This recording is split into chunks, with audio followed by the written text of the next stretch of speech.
what we must address in this honorable House today is the condemnation and the defense of the most reprehensible behavior, the behavior of corruption in public life, Mr. Speaker. Mr. Speaker, it is important that our public officers do not be prosecuted when in fact we know where the directives came from, Mr. Speaker. There cannot be a different standard for the ordinary man or woman and a different standard for us who are elected to hold public office.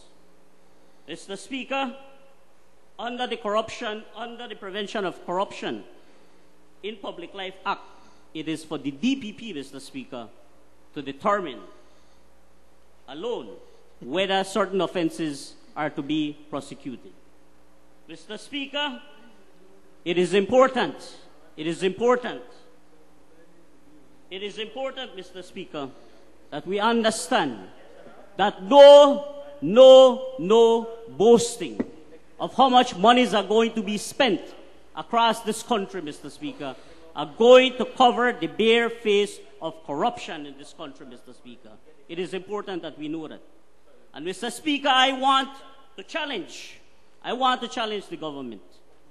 If they are so confident, Mr. Speaker, let them go back to the people and renew the mandate.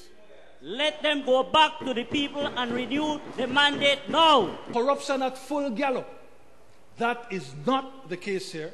And to this extent that there is corruption, we will continue to do our level best to stamp it out.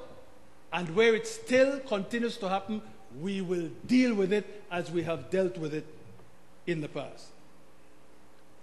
In terms of your coming very close with respect to accusations against the member for Belize Rural North, I believe he will have something to say of his own accord. What I will say is this.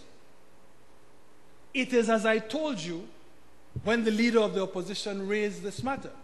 And it is as I told the media outside. I knew that what was being said was a gross exaggeration of the truth. He told us about 60 checks.